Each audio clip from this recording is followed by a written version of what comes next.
विच पंथ विच वो सारे गुण हैं जो जन विच सन ते जन पद विच सन ते महाजन पद विच सन। सब एक समान, कोई धार्मिक जात दा धर्म दा या होर कोई भी वखरेवा नहीं हैगा। जिन्ना उन्हां सारियां दी ही बनतर, क्योंकि आद मनुख दी बनतर है कि सारियां ने पहला जो काम सीखिया वो किरसानी सीखिया। हुनरमंद जिस च होए वो किसानी च होए। ते साडे सारियां दे पूर्वज किसान ने, पहला तो यह समझ लो। जिहड़ा वर्तमान किसान है जो अपने आप को जट भी अखवा लैंदा, वो एक हैंकड़ है। वो इकल्ला उसका दावेदार नहीं है, क्योंकि जमींदारी प्रथा जिहड़ी सी इस सृष्टि ते उसनू सब तो पहला जागीरदारी ते जमींदारी प्रथा नू बाबा बंदा सिंह बहादुर ने खत्म किया।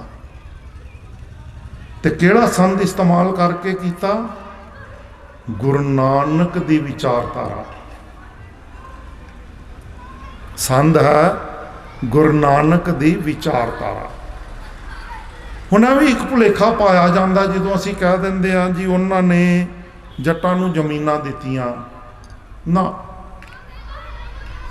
असीं हर चीज़ नूं ना, गुरमत दी हर चीज़ नूं बरादरीवाद, जातवाद, कबीलावाद विच कैद करके दिखाउणा चाहुंदे आ। मैनू सरदार सुखदेव सिंह की बेटी ने अपनी किरत दिखाई है, इत्थे किते लगी होनी है, उहदी लंगर विच लगी है, जरूर देखिया जे। विचारधारक पद्धर तो शिखर ते है। तोता कैद है पिंजरे विच, कां पुछ रहा कि मैं तो आजाद हाँ, तू कैद क्यों है? तोता उन्होंने जवाब दिंदा, क्योंकि मैनू बोलना आउंदा। बोलना किन्ने सिखाया? जानू सिखी ने। बोलन का अधिकार किन्ने दिता जानू? बाबा बंदा सिंह बहादुर ने। ते बाबा बंदा सिंह बहादुर ने जट्टां नूं जमीनां नहीं वंडियां। कुछ गल्लां नूं सानू समझ लेना चाहिए। उन्होंने जन नूं जमीन वंडी। जिहड़ा जन जिन्नी खेती कर रहा सी, वाही योग जमीन जोत रहा सी, उन्होंने ऐलान किया कि पंथ कोल आ। उन्होंने कहा मेरे कोल नहीं आना, पंथ खालसे कोल आ, खंडे पाटे की पोल छक, सरदारी ग्रहण कर, मलकीयत लै अपनी जोत दी, ते अपने नगर या पिंड च जाके सब दा प्रमुख बन। हुण वो जमीन जोतन वाला जन सी। उस जन विच जिहड़ा अज अपने आप नूं जट कह रहा भी एक मुजारा सी, ते बाकी भी सारे सन, क्योंकि जमींदार प्रथा सी। जमींदार तां एक हुंदा सी इलाके दा, बाकी सारे मुजारे हुंदे सन।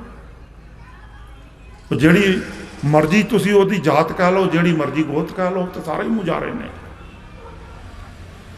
ते बाबा बंदा सिंह बहादुर ने बिना जात, बिना धर्म, बिना गोत ते बिना ही किसी कबीले दे वितकरे तो जिहड़ा जन पंथ खालसे दी शरण आ गया,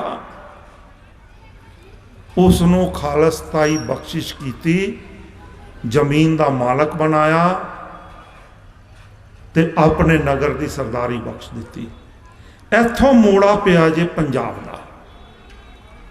थोड़ी जी इतिहासकता दसना बड़ा जरूरी है, क्योंकि बड़े गंभीर मुद्दे ते मैं अज तुहाडे नाल गल्लां करन जा रहा। हर वारी तुहाडे नाल जदों भी आंदा गंभीर मुद्दा, क्योंकि तुहाडी सुरत बड़ी टिकी हुई है। तुसीं उन्हां चीज़ां नूं संभालदे हो, भांडे च पाउंदे हो, हंगालदे हो, ते अमल भी आउणगीआं फिर वो। ਜਿਹੜਾ ਜਨ ਭਾਂਡੇ 'ਚ ਹੀ ਨਾ ਪਾਏ, ਹੰਗਾਲੇ ਹੀ ਨਾ, ਵਿਚਾਰੇ ਹੀ ਨਾ, ਫਿਰ ਉਹ ਅਮਲ ਕੀ ਕਰੇਗਾ? ਨਹੀਂ ਕਰ ਸਕਦਾ। ਤੇ ਬਾਬਾ ਬੰਦਾ ਸਿੰਘ ਬਹਾਦਰ ਨੇ ਜੋ ਦੇ ਦਿੱਤਾ, ਉਹ ਉਹੀ ਦਿੱਤਾ ਜੋ ਗੁਰੂ ਨਾਨਕ ਪਾਤਸ਼ਾਹ ਜੀ ਨੇ ਦਿੱਤਾ।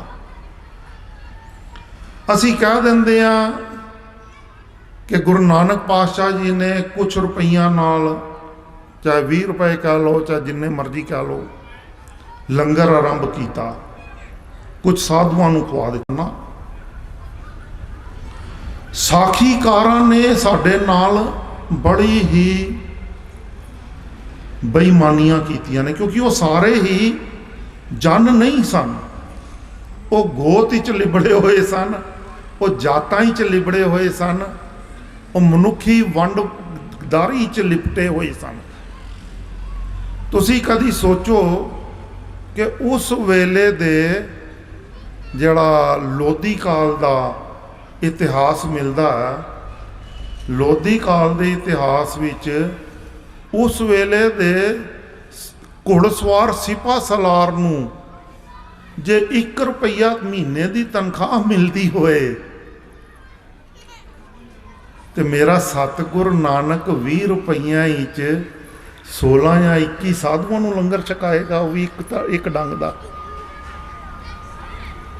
ਬੜੇ ਵਿਚਾਰਨ ਵਾਲੀਆਂ ਗੱਲਾਂ ਜੇ, ਬਹੁਤ ਵਿਚਾਰਨ ਵਾਲੀਆਂ।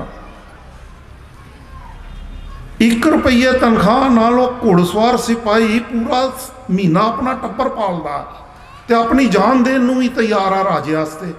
ਸਿਪਾਹ ਸਲਾਰ ਦਾ ਤਾਂ ਮਤਲਬ ਇਹੀ ਹੈ ਨਾ ਜੀ, 1 ਰੁਪਈਏ ਮਗਰ। ਤੇ ਮੇਰਾ ਸਤਿਗੁਰ ਪਤਾ ਨਹੀਂ ਕਿੰਨੇ ਸਮੇਂ ਲਈ 20 ਰੁਪਏ ਦਾ ਲੰਗਰ ਲਾਈ ਰੱਖਿਆ, ਜਨ ਲਈ, ਗਰੀਬ ਗੁਰਬੇ ਲਈ, ਕਿਸੇ ਸਾਧੂ ਲਈ ਨਹੀਂ, ਨਿਕੰਮੇ ਲਈ ਨਹੀਂ, ਉਹਨਾਂ ਲਈ ਜਿਨ੍ਹਾਂ ਨੂੰ ਉਸ ਵਕਤ ਦੀ ਸਮਾਜਿਕਤਾ ਨੇ ਸ਼ਹਿਰ ਵਿੱਚ, ਪਿੰਡ ਵਿੱਚ ਰਹਿਣ ਤੋਂ ਮਨਾਹੀ ਕੀਤੀ ਹੋਈ ਸੀ। ਨੀਚਾਂ ਅੰਦਰ ਨੀਚ ਜਾਤ, ਨੀਚੀ ਹੂੰ ਅਤ ਨੀਚ, ਨਾਨਕ ਤਿਨ ਕੇ ਸੰਗ ਸਾਥ। ਭਗਤ ਰਵਿਦਾਸ ਜੀ ਦੀ ਪਰਿਕਲਪਨਾ ਕਰਿਆ ਕਰੋ। ਗੁਰਪੁਰਬ ਅਸੀਂ ਮਨਾ ਕੇ ਹਟੇ ਹਾਂ। ਗੁਰੂ ਨਾਨਕ ਨੇ ਉਸ ਸਮਾਜ ਨੂੰ ਬਾਕੀ ਸਮਾਜ ਦੇ ਬਰਾਬਰ ਲਿਆਉਣ ਵਾਸਤੇ 20 ਰੁਪਏ ਦੀ ਵਿਉਂਤਬੰਦੀ ਕੀਤੀ। ਸਿਰਫ ਲੰਗਰ ਨਹੀਂ ਲਾਇਆ, ਸੰਗਤ ਲਾਈ, ਪੰਗਤ ਲਾਈ, ਸਿਧਾਂਤ ਦਿੱਤਾ, ਸੰਕਲਪ ਦਿੱਤਾ, ਮੁੱਢਲੀ ਮਰਿਆਦਾ ਦਿੱਤੀ। ਉਹ ਤਾਂ ਪਤਾ ਨਹੀਂ ਕਿੰਨੇ ਸਾਲ ਚੱਲਿਆ ਹੋਣਾ। ਇਹ ਜਿਹੜੀ ਗੱਲ ਹੈ, ਇਹ ਗੁਰੂ ਨਾਨਕ ਤੋਂ ਆਰੰਭ ਹੋ ਕੇ ਗੁਰੂ ਗੋਬਿੰਦ ਸਿੰਘ ਪਾਤਸ਼ਾਹ ਤੱਕ ਸੰਪੂਰਨ ਹੋਈ। ਸੰਪੂਰਨ ਹੋਣ ਤੋਂ ਬਾਅਦ ਬਾਬਾ ਬੰਦਾ ਸਿੰਘ ਬਹਾਦਰ ਨੇ ਉਸ ਨੂੰ ਰਾਜਸੀ ਪੱਧਰ ਤੇ ਇੰਪਲੀਮੈਂਟ ਕਰ ਦਿੱਤਾ। ਰਾਜਸੀ ਪੱਧਰ ਤੇ ਇੰਪਲੀਮੈਂਟ ਕੀਤਾ ਬਾਬਾ ਬੰਦਾ ਸਿੰਘ ਬਹਾਦਰ ਨੇ।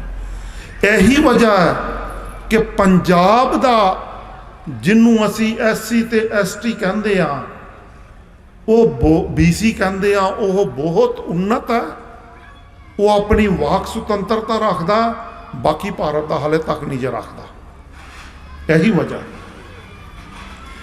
ਵਜ੍ਹਾ ਕਿ ਸਤਿਗੁਰ ਸਾਹਿਬ ਸ੍ਰੀ ਗੁਰੂ ਗ੍ਰੰਥ ਸਾਹਿਬ ਜੀ ਵਿੱਚ ਉਹਨਾਂ ਸਾਰਿਆਂ ਮਹਾਨ ਪੁਰਖਾਂ ਨੂੰ ਸਥਾਨ ਦਿੱਤਾ ਗਿਆ ਜਿਨ੍ਹਾਂ ਨੂੰ ਕਿ ਹੋਰ ਕਿਸੇ ਨੇ ਨਹੀਂ ਦਿੱਤਾ। ਈਵਨ ਉਹਨਾਂ ਦੇ ਆਪਣੇ ਸਮੁਦਾਇ ਵਿੱਚ ਉਹ ਸਥਾਨ ਨਹੀਂ ਮਿਲਿਆ ਉਹਨਾਂ ਭਗਤਾਂ ਨੂੰ ਜੋ ਸਥਾਨ ਸਤਿਗੁਰ ਸਾਹਿਬ ਸ੍ਰੀ ਗੁਰੂ ਗ੍ਰੰਥ ਸਾਹਿਬ ਜੀ 'ਚ ਸਤਿਗੁਰ ਸਾਹਿਬ ਸ੍ਰੀ ਗੁਰੂ ਪੰਥ ਮਹਾਰਾਜ ਨੇ ਦਿੱਤਾ। ਇੱਥੇ ਵੀ ਕੁਝ ਬੇਈਮਾਨੀ ਹੋ ਗਈ, ਕਿਉਂਕਿ ਬ੍ਰਾਹਮਣ ਬੜਾ ਚੁਸਤ ਹੈ। ਉਹਨੇ ਆਪਣੀ ਵੰਡਵਾਦੀ ਨੀਤੀ ਕਾਇਮ ਕੀਤੀ ਤੇ ਉਹਨਾਂ ਨੂੰ ਫਿਰ ਉਸੇ ਗੁਲਾਮੀ 'ਚ ਪਾਉਣ ਵਾਸਤੇ ਪੰਥ ਦੇ ਖਿਲਾਫ ਕਰ ਦਿੱਤਾ। ਇਹ ਗੱਲ ਨਾ ਉਹਨਾਂ ਨੇ ਸੋਚੀ, ਬੜੀ ਵਧੀਆ ਗੱਲ ਕਰ ਰਹੇ ਸਨ ਕਥਾਈ 'ਚ ਸਿੰਘ ਸਾਹਿਬ ਜੀ। ਉਹ ਸਮੁਦਾਇ ਨੇ ਵੀ ਨਹੀਂ ਜੀ ਸੋਚੀ, ਅਸੀਂ ਵੀ ਨਹੀਂ ਸੋਚੀ। ਅਸੀਂ ਸਾਰੇ ਹੀ ਬਰਾਦਰੀਵਾਦ ਵਿੱਚ ਪੈ ਕੇ ਗੁਰੂ ਨਾਨਕ ਗੁਰੂ ਗੋਬਿੰਦ ਸਿੰਘ ਪਾਤਸ਼ਾਹ ਜੀ ਦੇ ਸੰਕਲਪ ਤੇ ਸਿਧਾਂਤ ਨੂੰ ਠੋਕਰਾਂ ਮਾਰ ਮਾਰ ਕੇ ਤੋੜਨ ਲੱਗ ਗਏ। ਉਹ ਵੀ ਟੁੱਟ ਗਏ। ਜਿਨ੍ਹਾਂ ਨੂੰ ਇਸ ਧਰਤੀ ਤੇ ਬਰਾਬਰਤਾ ਮਿਲੀ, ਸਥਾਪਿਤ ਹੋਏ, ਜ਼ਮੀਨ ਦੇ ਹੱਕ ਉਹਨਾਂ ਨੂੰ ਵੀ ਮਿਲੇ, ਜ਼ਮੀਂਦਾਰ ਉਹ ਵੀ ਬਣੇ। ਉਹਨਾਂ ਵਿੱਚੋਂ ਜਿਹੜੇ ਅਮੀਰ ਨਿਕਲ ਗਏ, ਉਹਨਾਂ ਨੇ ਆਪਣੇ ਆਪ ਨੂੰ ਬ੍ਰਾਹਮਣ ਨੂੰ, ਮੇਰੀ ਪੁਸਤਕ ਆ ਰਹੀ ਹੈ ਬਾਬਾ ਬੰਦਾ ਸਿੰਘ ਬਹਾਦਰ ਤੇ, ਮੈਂ ਉਸੇ ਚਾਹਨਾ ਸਾਰੀਆਂ ਗੱਲਾਂ ਨੂੰ ਪ੍ਰਮਾਣਿਤ ਕਰ ਰਿਹਾ ਤੱਥਾਂ ਤੇ ਸਬੂਤਾਂ ਨਾਲ। ਉਹਨਾਂ ਨੇ ਬ੍ਰਾਹਮਣ ਨੂੰ ਰਿਸ਼ਵਤਾਂ ਦੇ ਕੇ ਆਪਣੇ ਆਪ ਦੀਆਂ ਗੋਤਾਂ ਤੇ ਜਾਤਾਂ ਬਦਲ ਲਈਆਂ, ਕਿਉਂਕਿ ਉਹ ਵੀ ਆਪਣੇ ਆਪ ਨੇ ਸਮਾਜ ਨਾਲ ਜਿਹੜੇ ਅਮੀਰ ਹੋ ਗਏ ਉਹਨਾਂ ਵਿੱਚੋਂ ਜ਼ਮੀਨ ਲੈ ਗਏ ਕਿ ਗਰੀਬ ਨਾਲ ਮੈਂ ਨਹੀਂ ਬਹਿਣਾ, ਮੈਂ ਉਹਨਾਂ ਅਮੀਰ ਨਾਲ ਬਹਿਣਾ। ਆਮ ਮਨੁੱਖੀ ਸੁਭਾਅ ਹੈ ਨਾ। ਉਹਨਾਂ ਨੇ ਗੋਤਾਂ ਬਦਲਾ ਲਈਆਂ। ਪੰਜਾਬ ਵਿੱਚ ਬੜੀਆਂ ਗੋਤਾਂ ਬਦਲੀਆਂ ਗਈਆਂ ਜੀ, ਬੜੀਆਂ ਬਿਰਾਦਰੀਆਂ ਬਦਲੀਆਂ ਗਈਆਂ ਜੀ। ਮੂਲ ਬਰਾਦਰੀ ਕਛਤਰੀ ਹੁੰਦੀ ਸੀ। ਕਛਤਰੀ ਬਰਾਦਰੀ ਕੰਬੋਜਾ ਤੋਂ ਆਈ, ਕੰਬੋਜ ਬਰਾਦਰੀ ਤੋਂ ਨਹੀਂ, ਗੋਤ ਤੋਂ ਨਹੀਂ। ਕੰਬੋਜਾ ਇੱਕ ਵੱਖਰੀ ਨਸਲ ਹੈ, ਉੱਥੋਂ ਆਈ। ਬ੍ਰਾਹਮਣ ਨੇ ਉਸ ਨੂੰ ਖਤਮ ਕੀਤਾ, ਉਸ ਦਾ ਬੀਜ ਨਾਸ਼ ਕੀਤਾ ਤੇ ਉਸ ਦੀ ਥਾਂ ਤੇ ਪੈਸੇ ਲੈ ਕੇ ਖੱਤਰੀ ਬਰਾਦਰੀ ਖੜੀ ਕੀਤੀ, ਜਿਸ ਦੀ ਗੁਰੂ ਗ੍ਰੰਥ ਸਾਹਿਬ ਜੀ 'ਚ ਗੱਲ ਕੀਤੀ ਗਈ। ਸਾਡੇ ਅਸੀਂ ਆਪਣੇ ਸ਼ਬਦ ਗੁਰੂ ਨੂੰ ਸਹੀ ਪਰਿਪੇਖ ਹੀ ਸਮਝ ਨਹੀਂ ਸਕੇ, ਅਰਥ ਨਹੀਂ ਕਰ ਸਕੇ, ਅਸੀਂ ਸਮਝਾ ਵੀ ਨਹੀਂ ਸਕੇ।